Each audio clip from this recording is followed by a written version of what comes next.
Alrighty there, fellow mini painters and lovers of all things Oldhammer related. Welcome to another video from Nostalgiahammer Hobbies. In this video, it's going to be another Oldhammer rescue where we're going to bring the 2nd edition Chaos Sorcerer back to life. Take it from graveyard, ready for Slanesh's army. I do hope you enjoy.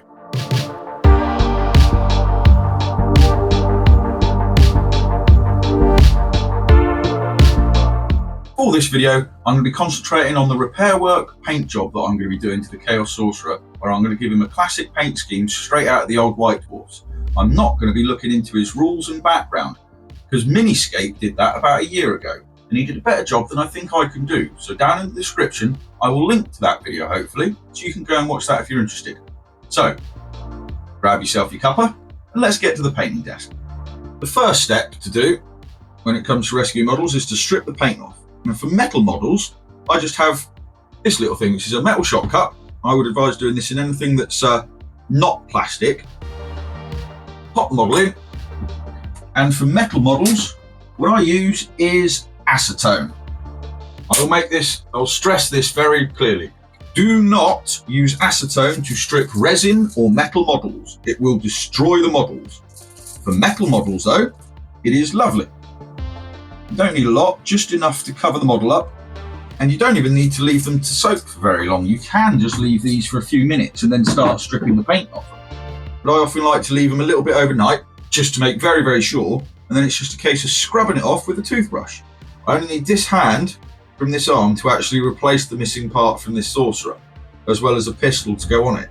I've already stripped the paint off the pistol. What I've used to do it is this stuff, which is AK's paint stripper. Now I've tried this out already, and it actually works really well. The way you're supposed to do it is just paint the stuff on, and leave it for a couple of minutes, and then brush it off and rub off the paint.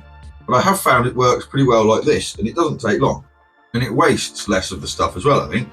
I'm just literally going to take the bottle and just blink, put the part in there, and then leave that for about 3 minutes, maybe 4 minutes or so, and you'll see the paint start to come away. I'll show you that in a second. And when you're working with this stuff, I do recommend using a pair of gloves. It's just a good idea too, as well as wearing some sort of mask as well. Now this can be a bit fiddly to get out like this, and the paint's already starting to come away quite nicely. You can see, and that's literally just been in it for a couple of minutes. And it does say not to leave this stuff in like to soak for a prolonged period of time. So I'd recommend either doing it the way it actually says to do it on the bottle, with a brush and in a separate tub, or if you're going to do it this way, to put it in there for a few minutes at a time, get it out, give it a good scrub down, and just do it in little cycles until you're happy with where you're at. But this stuff doesn't appear to damage the plastic in any way at all. But it seems like this stuff's a pretty good bet.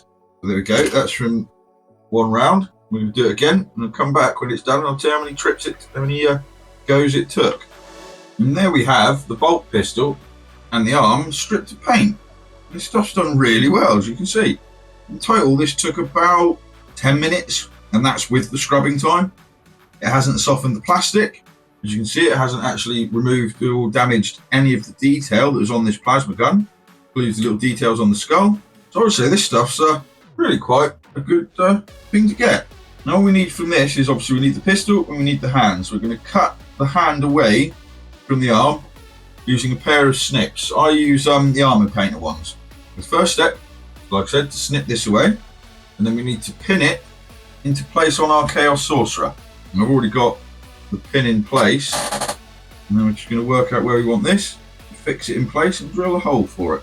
So a good way to do that, especially with plastic parts, is if you force it onto the end of your paper clip that you're using as the pin, you'll get a little mark in the bottom of it.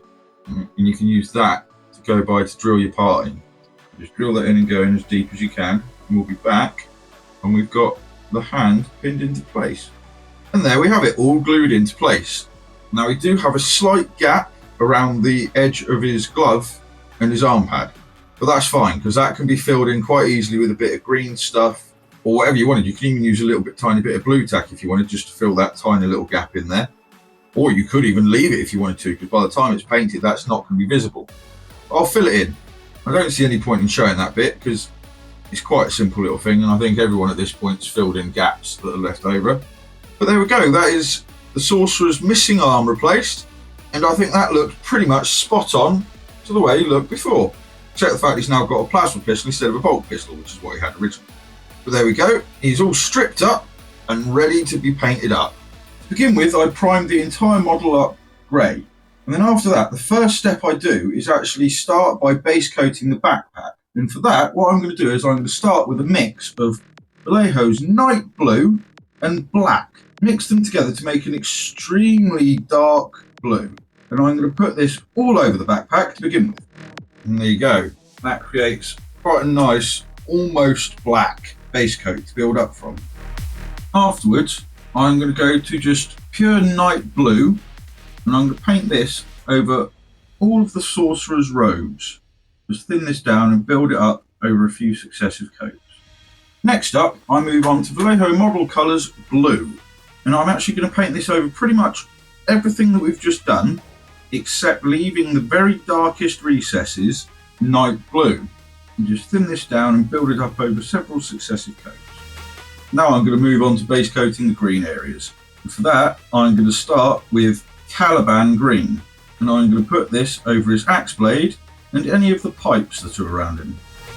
Now I'm going to start using black base coat areas like the head on the top of his axe handle, and a couple other bits. After the black, I'm going to move on to Avalon Sunset for all of the yellow areas. After that, I'm going to move on to the purple areas, such as his gloves and shoulder pad. For that, I'm going to start with Xerius Purple.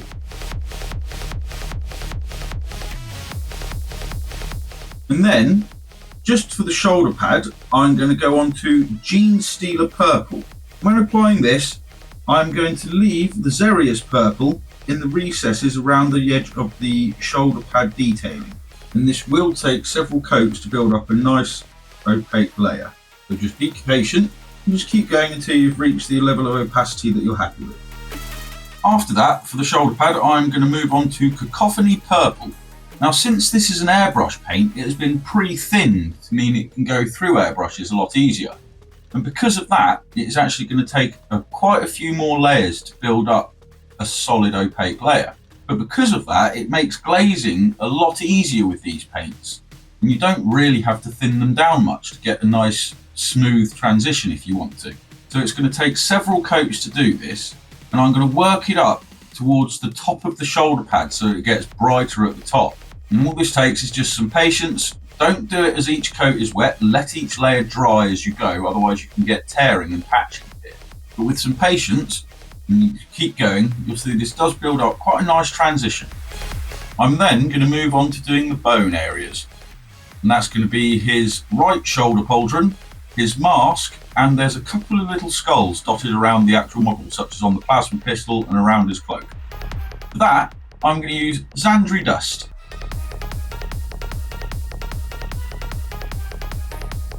After that, I'm going to start doing the gold, and for that I'm using Retributor Armour. There's not many gold bits on this model, so it's just a bit of shoulder trim and a couple of little bits of detail scattered around the model. Now that the gold has been done, I'm going to move on to the red areas, and for that I'm going to use Evil Sun Scarlet, and that's going to be things like the tongue of flames that is on his axe, a lot of the wires that are going around it, and a few other little bits and bobs. Now I'm going to move on to Lead Belcher to do a few of the metallic areas. And that's going to be a few of the bits on his plasma pistol, as well as a couple of bits on his power axe, as well as a few bits on his backpack. Next up, I'm going to move on to Iron Breaker, which I'm just going to do on these little chains that he's got dotted around him. I'm also going to use the Iron Breaker on this detailing on his boots. The final metallic colour I'm going to be using is Vallejo's Brassy Brass, and I'm going to do that on the front parts of the plasma pistol, just here. Now we're almost there now with the base colours, just a couple more to go. And one of them is this weapons holster around the back. For that, I'm going to be using Doombull Brown. This is a much warmer shade of brown than something like Mournfang Brown, for example. I think it will work quite well. For these horns on the side of his right pauldron, I'm going to use Vallejo's Glacier Blue. Now this is pretty much white, but it's got a slight hint of blue to it. Now for the plasma coils. For that, I'm going to use Contrast Paints Warp Lightning and Contrast Paints Imperial Fist. And I'm going to put the Warp Lightning about just less than halfway down it, and then very quickly switch over to the Imperial Fist and put that in there, and then mix the two colours together in the middle a little bit over the crossover. Do the same on there. So Warp Lightning about halfway, and then quickly Imperial Fist going up to it and then overlapping a little bit to just mix it in. And I'm going to do that around the whole of the plasma pistol. And then the final colour is going to be Warp Stone Glow, which I'm going to do on a couple of the buttons that are on the power axe. Now that we've finished the base coats, it's time to move on to washes. To begin with, I'm going to start the green areas with Coelia Green Shade. And on the axe blade, I'm going to try and be as careful as I can not to get any of this on the red. Next up, it is going to be the yellows, and for that, I'm going to use Contrast Paints Eandon Yellow. Then for the red parts, I'm going to use Caraberg Crimson. For the gold and brass areas, I'm going to use Reichland Flesh Shade. For any of the bone detailing, I'm going to be using Agrax Earthshade. For the white horns and the silver detailing around his feet, I'm going to use that older GW paint, Guilliman Blue Glaze again. But this time I'm actually going to be using it more as a wash than a glaze. So I'm going to be applying it a bit heavier and making sure it actually goes into the recessed details of the horns. And doing this on the silvery bits on his boots adds a different look to the metallic silver than if you just do it with Nuln Oil. Almost like a magical quality to it. And for any of the areas that we've done lead belcher and the little chains that we've got, I'm going to use Nuln Oil.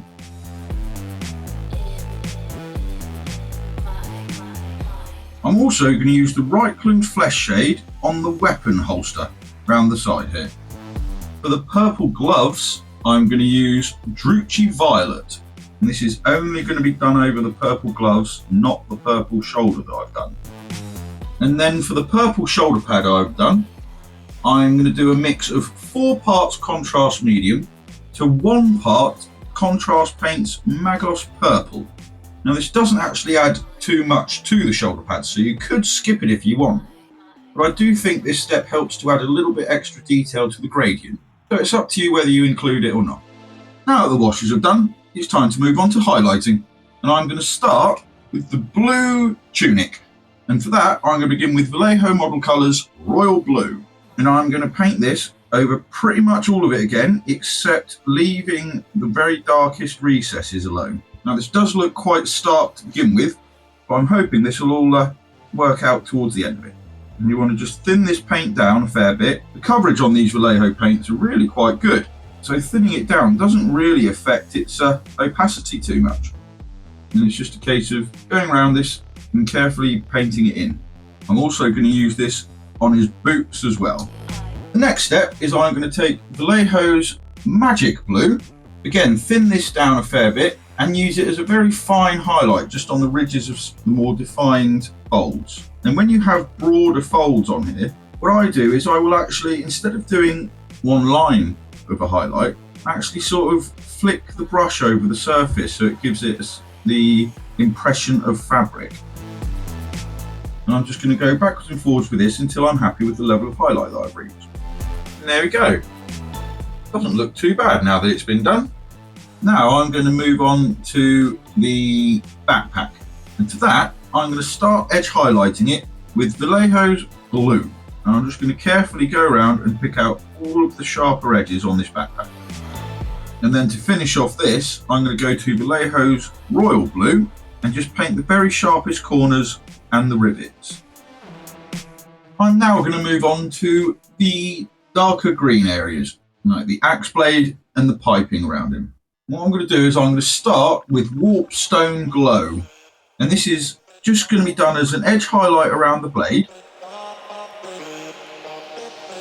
On the scrolls on the front of him, I'm going to sort of layer this up so it brightens up the more raised parts of the scrolls. Now this does look a bit stark to begin with, but remember that Warpstone Glow actually has really bad coverage. So when this dries, it will tone itself down and not look quite so stark. And on areas like the axe blade, you'll probably have to do it a few times to actually build up the level of opacity that you want. And when it comes to the piping around his body, I'm just going to go around and pick out the raised parts of it. You don't have to be overly neat on this. Just try and get it so that it looks like distinct individual lines. And then to finish off the green, I'm going to take some Moot Green. For the axe blade, I'm just going to apply this on the top part of the edge highlighting. And for the piping, it's just going to be a little bit of a line on the more raised areas, just to help it pop. And now I'm going to move on to Dawnstone, and I'm going to do the black areas. And so that's going to be like the top of the axe head here and the axe half. It's just a case of picking out the details with a nice thin brush, carefully as you can. The way I do the highlighting on the axe haft itself is I'll thin this Dawnstone down a bit more than I normally would do, and then I'll line the axe handle up so that I can see the light where I want the highlighting to be. And then what I'm going to do is, with the paint quite thinned down, I'm going to sort of cross-hatch just there, making sure there's not too much paint on the brush, and just work it up the half of the handle like that. I'll do the same on the other side. And then to finish that off, I'm going to take some Administratum Grey, and I'm going to use that just to pick out the very corners of the highlighting that I've done so far. And now I move on to doing the yellow highlights. That I'm going to use Uriel Yellow. What I'm going to do is I'm going to pick out some of the more defined details on some of these parts that are yellow, as well as layer it up to make it brighter on the more flatter surfaces, like on the part that's on his midsection and his headpiece.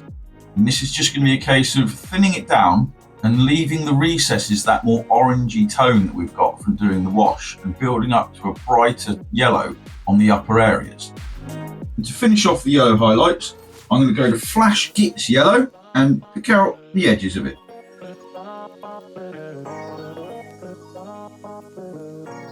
Next up, I'm going to move on to the purples. And to begin with, I'm going to do the purple gloves with Gene Stealer Purple. And I'm just going to pick out the raised detail on it. And then for the shoulder pad that we've done purple, I'm going to go back to Cacophony Purple and glaze it back up to that brighter tone. And where this is an airbrush paint, it's already quite thin, so it's pretty much ideally suited for some glazing like this. You still want to be controlled with it and not overload your brush. And this might take a couple of goes to get it to the stage that you are happy with. And remember that little tip: when you're doing something like this, you want to start where you want the colour to be the softest and end where you want it to be bright. So in this case, I start at the bottom end of the shoulder pad and work my way up. And then to finish off the shoulder pad, I go to Games Workshop's Dakala Lilac and just pick out around the edges of some of these details. And try and keep these lines as neat and as thin as you can. And now for the bone areas. To begin with, I'm going to use a Shakti bone and layer up from there.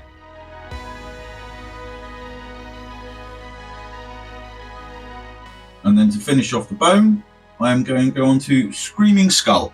I'm just going to use that to pick out some of the more refined edges. I'm now going to move on to highlighting any of the red areas. And to begin with, I'm going to go back to Evil Sun Scarlet and just reapply this over it to brighten it up a bit more.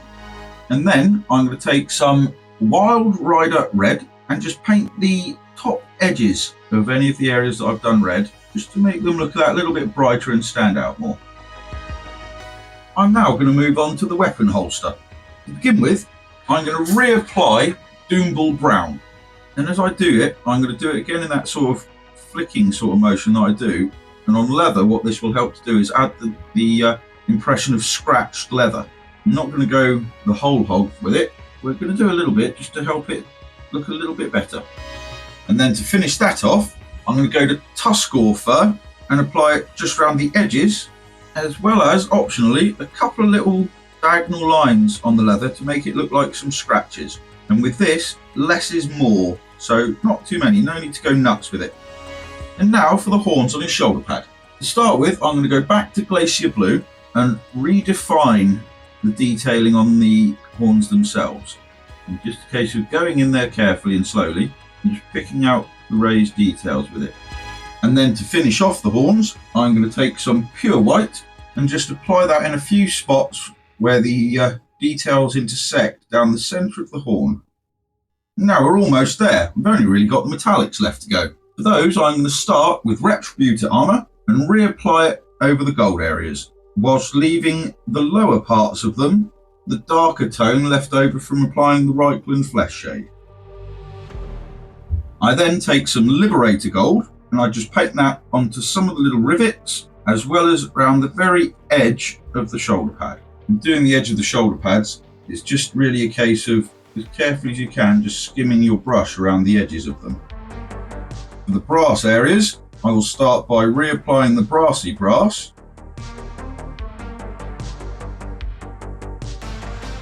I then highlight that with Vallejo's polished gold. And for that, I'm just going to pick out some of the little rivets, as well as just the edge of the panels. I then go to Lead Belcher and reapply that over all the areas that I put the Null Oil on, whilst of course leaving the recesses darker. I then move on to Iron Breaker to pick out some of the edges of all the Lead Belcher. And I'm also going to use the Iron Breaker over the chains that I've done silver, as well as around the detailing on the edge of his boots. But I'm going to leave the recesses of these that bluey tint. And now for the final bits of highlighting, and that is going to be the plasma coil. To begin with, over the green, I'm going to use Gauss Blaster Green. I'm just going to go up to where it meets the yellow and end there with it. And then to finish off, I use Dawn Yellow over the yellow parts. And that is in fact the final highlight to be done on here. Now all that's left to do is basing. We shall be back with the final picks when that is done. And here is the Sorcerer all finished up with his base done and an Emperor's Children decal added onto his left shoulder pauldron. All in all, he's turned out quite well. There are a couple of differences between this paint job and what appeared in the White Dwarf back in the day, but nothing so major that it throws it off.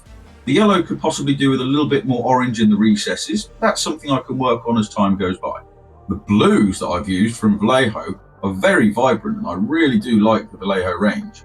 I'm looking forward to trying out more of these paints as time goes by.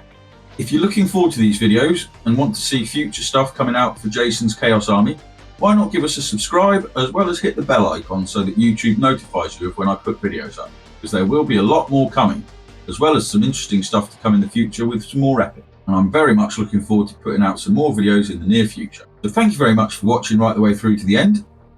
Stay smiling and keep the Oldhammer alive.